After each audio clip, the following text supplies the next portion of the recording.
In this video, I'm going to be showing you how I make this all-natural vegan lip balm in 20 minutes.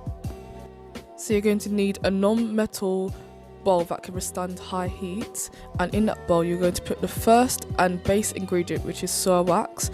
Now most lip balms are made from beeswax, and the vegan alternative is to use soy wax or any other waxes that you might come across, but for the purposes of this video I use soy wax, and I use 2 tablespoons of that in the bowl.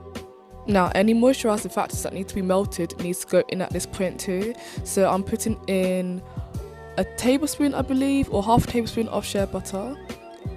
Exact measurements don't really matter, but I'm using, I reckon, about a quarter to half a teaspoon of coconut oil as well. And I'm just transferring that to a bain-marie so all the ingredients can melt down. But if you're not putting any moisturizing factors that need melting down, then you can omit that step and just melt the soy wax on its own. And then a couple of minutes later, all the ingredients should be melted and liquefied. I'm just letting it cool down for a minute here. And I'm going to be adding my other moisturizing factors, such as a dash of sweet almond oil, some vegetable glycerin because it's humectant, and a little bit of castor oil as well too. I also had this dry face oil, which has got tons of moisturizing factors in it as well, as you can see from the ingredients here. You can copy what I've used here, or if you want a plain or simpler one, you could just add coconut oil or just shea butter, but I'll leave a list of ones I've used below in the description box below. I'm just putting a tiny bit of this face oil in there, probably about a quarter of a teaspoon.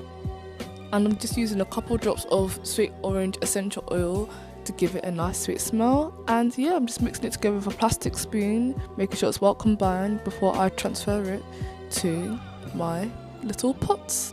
And I've got these little tins here. I'm pretty sure you can get them off Amazon somewhere for cheap, but I'll leave everything that I've used in the description box below. But I just filled up about 4 tablespoons worth in a tin because you don't want it to get stuck in the lid when it solidifies. And overall the mixture made about 8 tablespoons worth and over 2 pots. Just put them in the freezer and take them out after 10 minutes, and here is the final result. It is nice and solidified and it is ready to use. You can just refrigerate it or leave it in a cool place until it solidifies if you are forgetful, and will probably leave it in the freezer. But yeah, 10 minutes in the freezer and yeah, Bob's your uncle. Like, it's solidified and ready to use. As you can see, my fingernails are too long to actually get in a tin, but here's me just showing you that it's solidified, and I put it on my lips straight away and my lips were so nice and soft. Well, that is it for the DIY, and I'll be back with a couple more DIYs with lip balms, maybe making tinted or scented lip balms soon, so stay tuned. If you like this video, be sure to give it a thumbs up, and I'll see you in my next video. Bye!